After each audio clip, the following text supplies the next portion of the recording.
All right, Panther fans.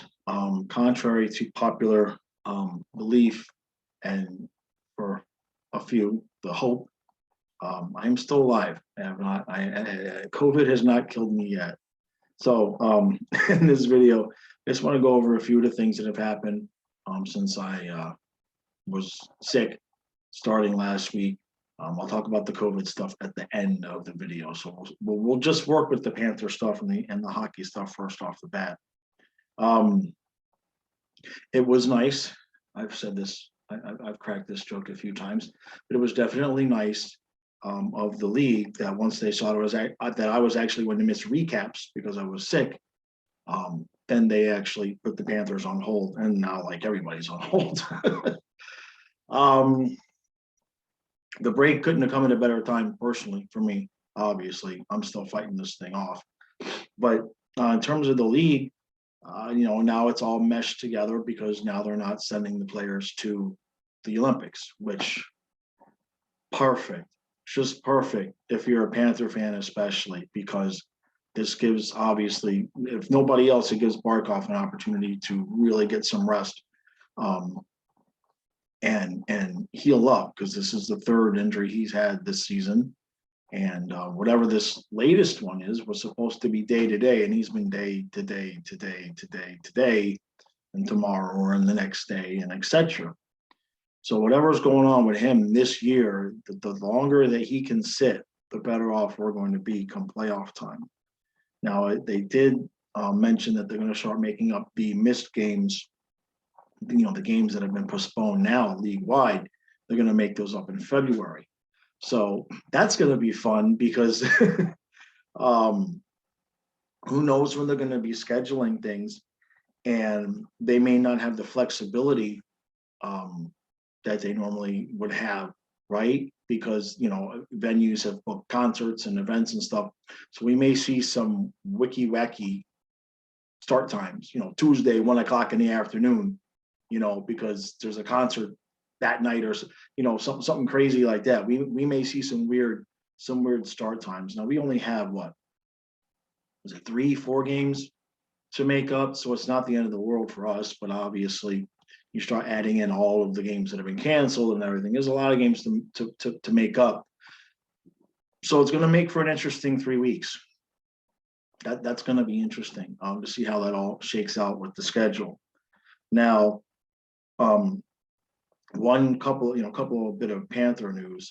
Mason Marchment apparently went on LTIR. That came out when right around the postponement and everything. So got set aside. I had to ask a couple of guys on the Discord to help me find out where they heard that from. I've been MIA anyway. I haven't been on Twitter. I haven't been hardly anywhere. So I appreciate you guys on the Discord keeping me up to date. Vincent, Mike, Raven, especially, keep me posted on things. It makes my job a lot easier. That's the truth of it. So I appreciate that. And there you hear the other thing going on. There is the elephant sitting on my chest. So the other Panther thing, obviously, as we talked about, Spencer Knight got sent down, and from what I heard, he did not have a good first game in the AHL. So there's going to be some work there to do. There's some time element there in terms of does he come back this year? I mean, obviously, I think if something happens to Bobrovsky, yeah, we'll see Spencer Knight back this year, and we may see him back on the playoff roster as well.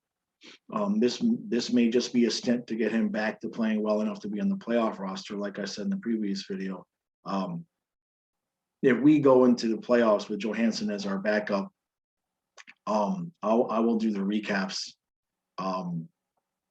naked with earrings and a pasties and a G-string. There's just no way you can't convince me that we're going to go into the playoffs with Johansson as our backup. I will never buy that until that happens. So with that, because I only have so many minutes of oxygen.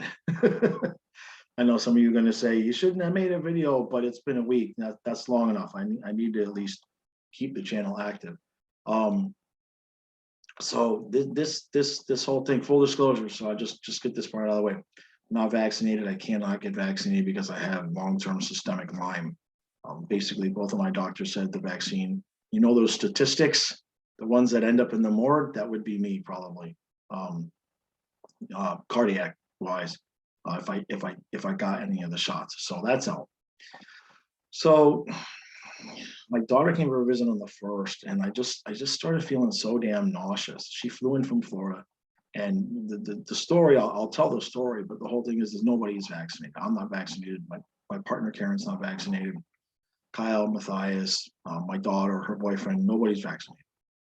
Um, so they fly in from Florida on the first, and I started not feeling well, just nausea. Just that was the only thing that was really wrong, nauseous. And then after a few days, I started getting lethargic.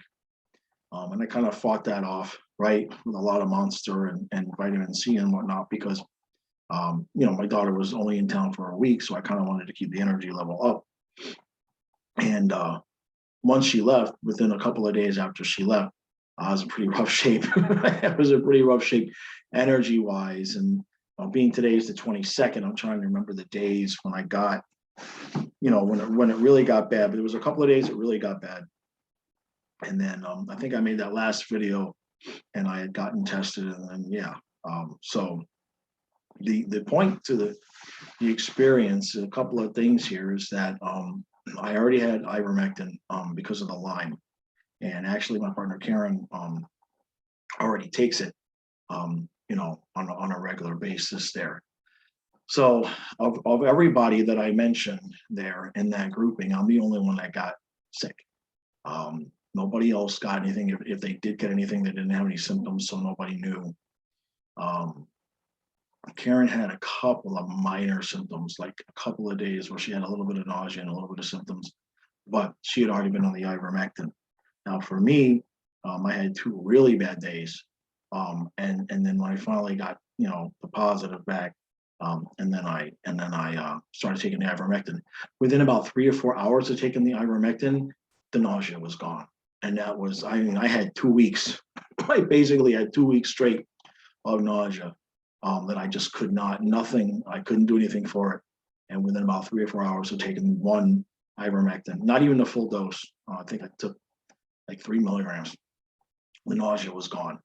So I was like, oh, okay, we're gonna do this. And I haven't really been taking all that much. I've only been taking like half the recommended dose because we don't want to kick my immune system into overdrive, because that's why I can't get vaccinated, because my immune system will, if we poke my immune system too much, it's just going to all of a sudden flip a switch and recognize like everything is the enemy, and that'll be it for me.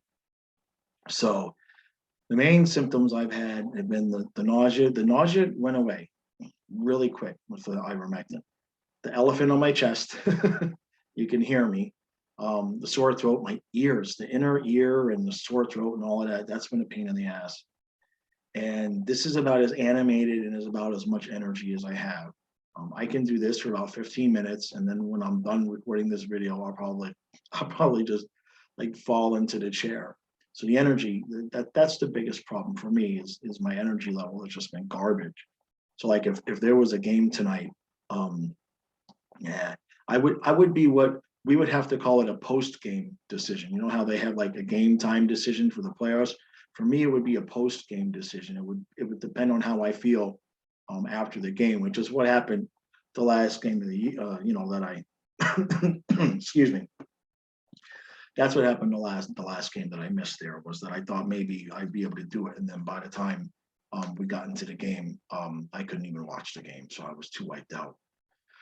So the moral of the story for me is that there was what? Let me see. Karen, Kyle, Matthias, me, my daughter, and her boyfriend, and my ex were all in close contact, one way or another. And I'm the only one that got sick. Nobody's vaccinated. So you can draw your own conclusions about the whole deep dark winter of death that Brandon is predicting for the unvaccinated. I'll leave you to draw your own conclusions there. I'm the only one that really got it, and that's because my immune system is bad.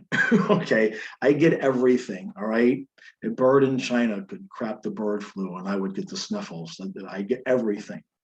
Um, Nobody else got it. Nobody else got it. Karen had like a blink of it, but like I said, she was already on the ivermectin. So I guess the story the point to that story is that for those of you who are not vaccinated, if you get this Omicron thing, if you're look, I'm not healthy. Okay, my immune system is screwed up, and I'm gonna beat this thing. I'm not gonna die. It's like I got the flu. And not really, for a couple of days it was pretty bad. There was a couple of days where the fever was just, I was like I had the flu. It was kicking my ass. But for to go see your family for Christmas and all of that. Anybody not seeing their family for Christmas over this stuff is just stupid. I'm sorry, but look at what's reality of what's happening with people, not what the fanatics you're seeing on TV scream and bitch about. That's not the reality for the most part. All right, I don't want to get off on too much of a tangent about that, but bottom line is, yeah. So lucky me. The first game back is the 27th if the Panthers don't have any more postponements. So that's Monday night at 7:00, and then the Dolphins play the Saints an hour and a half later. So I'm going to be split screening that game on, that on the big screen. I don't know if I'll be doing videos by then or not. I hope so. If I feel like I do today, I probably won't, because I don't think anybody wants a low-key recap like this. I think I'd be better off putting out nothing than coming out here and be like 2 point. I don't think that. I think you guys would rather see nothing. But if you want to see me, if you want to see me half dead at 10:00 at night, let me know. I can oblige that, because I wake up and I'm okay, and as the day goes on, I get tired pretty easy. So, all right, that was it. I just wanted to kind of check in, pop my head in, and be like, I'm still alive. No, nobody's nobody has to make any plans just yet to take over the channel yet. I'll be here. I'm hopefully Monday I'm able to at least do a post game recap. That should be, that's 5 days away. I should be clear of this thing completely by then. We'll see. The other part, the last part I forgot to say is that, so I took the ivermectin for 2 days. And my dumbass, I started to feel so much better, and I don't want to poke my immune system so much, so I stopped taking the ivermectin. And then the first day I stopped taking it, I was fine. Okay. Kind of like this. And then the second day when I had stopped taking it, I woke up and I was like, I need the ivermectin again. So I don't want to be on it long term, and I'm taking as little as possible to just kind of let my natural immunity take over.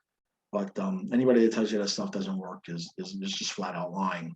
And anybody purposefully lying about that, in my opinion, is liable for people dying. Because if there's one person that died because they think it's just stupid horse dewormer, shame on anybody that did that. And that's where I'll end the video. That's where I'll end it. Why not? All right, guys. If nothing happens between now and Monday, everybody have a Merry Christmas, Happy Hanukkah, Happy New Year.